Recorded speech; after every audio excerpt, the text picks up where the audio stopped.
Hello, listeners. My name is Xander, and welcome to the first episode of Politics Now. This is a show where we explain current political issues so you can make an informed decision. Today, we will be discussing tariffs. I've invited politician Xander Pearson to tell us more. Welcome to the show. Thanks for having me. To start off, what are tariffs? Tariffs are government taxes on imported or sometimes exported goods. They are proportional to the price of traded goods, so the more expensive the product, the higher the tariff. That's why tariffs are expressed as percentages instead of dollar amounts. Tariffs can be on anything as precise as a specific product to as broad as an entire country or region. Traditionally, tariffs have been used to protect and promote domestic industries. The reasoning is that tariffs make foreign goods more expensive, so demand for those goods shifts to cheaper domestic options. More recently, tariffs have been touted as a way to balance trade between countries. According to their pundits, tariffs will make other countries pay America back for our trade deficit. What is the controversy surrounding tariffs? Democrats and Republicans have differing views on tariffs. Republicans want broad tariffs to rebalance American trade.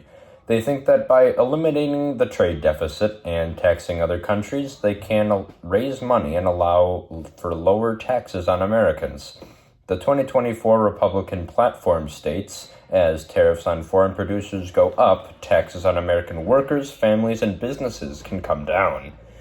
Democrats oppose these broad tariffs, saying that they increase prices and hinder jobs. Their 2024 platform states Trump's tariffs will cost 3 million American jobs and an estimated $1,500 a year for American families. His threat of a 60% tariff on Chinese goods will add another $1,000 annually. However, they support the use of strategic tariffs to protect domestic manufacturers from competition with China. Who are some notable politicians who have talked about tariffs? President Trump is probably the largest advocate for tariffs right now. With them, he hopes to get better trade deals, boost American industry, combat Chinese influence on the economy, raise revenue, and lower prices for Americans. Recently, he rolled out his controversial broad tariffs. They imposed at least a 10% tax on all imported goods, and in some cases, much higher. During the 2024 election, Kamala Harris was a large opponent to Trump's then proposals, calling them a sales tax on the American people. What is an interest group that tries to influence tariffs? One influential interest group in the tariff space is the National Association of Manufacturers. They work to minimize tariffs and their impact. More specifically, they say that they want to minimize tariff costs for manufacturers that are investing and expanding in the U.S., ensure tariff-free access to critical inputs that manufacturers use to make things in America, and secure better terms for manufacturers by negotiating zero-for-zero tariffs for American-made products in our trading partners' markets. Despite the NAM's more liberal stance on tariffs, 7 of their top 10 recipients are conservative organizations and politicians. For instance, they lobbied to get Trump's United States-Mexico-Canada agreement signed, which put protections in place for American manufacturers. After its signing, the NAM encouraged its full implementation. In a press release, they said, "The National Association of Manufacturers iterate our long-standing commitment to engage with Canadian, Mexican, and U.S. governments to ensure that the agreement is fully implemented and that it supports our industry's competitiveness and our workers at this critical time for our economies." So I know you recently started a political party. Could you tell our audience a bit about it and your stance on tariffs? Certainly. The Workers' Party is a political party that stands for the needs and interests of the common person, the worker. We stand for things like economic equality, equal opportunity, and public services. We also want to put intellectualism back into politics. We stand for facts and logic. Consequently, this is how we arrived at our stance on tariffs. The primary effect of broad tariffs is rather intuitive. The government makes foreign companies pay for their exports to the U.S.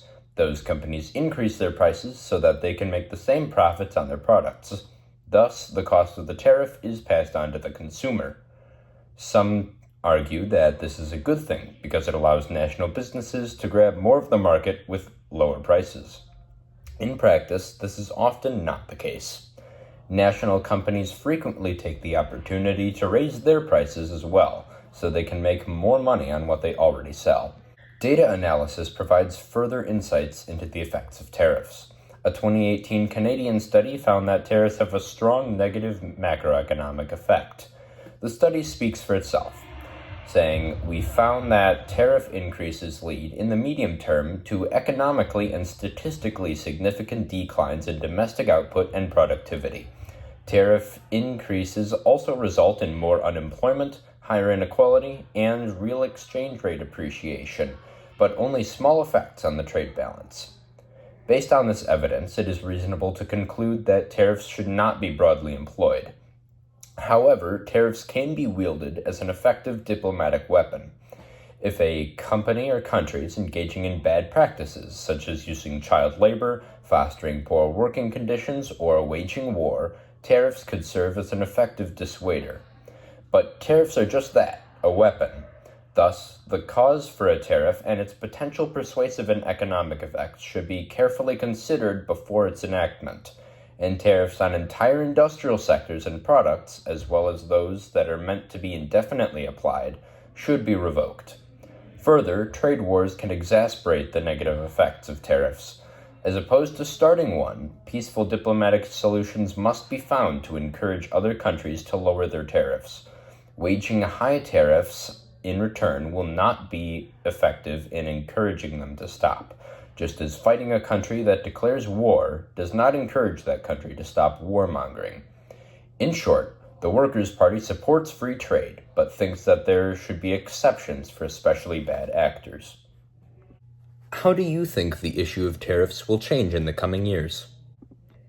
President Trump recently rolled out a wave of broad tariffs ranging from a baseline 10% up to 46%. Usually, when one country raises tariffs, other countries do the same in return. When this spirals out of control, it is called a trade war. With such high tariffs on entire countries, the U.S. is likely to see the rest of the world raise their tariffs against us. This will make U.S. exports less competitive in their markets, lowering our export revenue. This will raise prices across the world. These trade restrictions will strain supply chains, making materials and components more expensive, hindering the economy. Overall, the coming years do not look promising regarding tariffs. This concludes our interview. Thank you very much for your explanations of these complex topics. You're certainly welcome. Thank you for listening. This podcast is supported by contributions from the American Dehydrated Onion and Garlic Association and the Balloon Council. Join us next time on Episode 2 of Politics Now, where we will discuss the potential of a communist insurrection in 2026.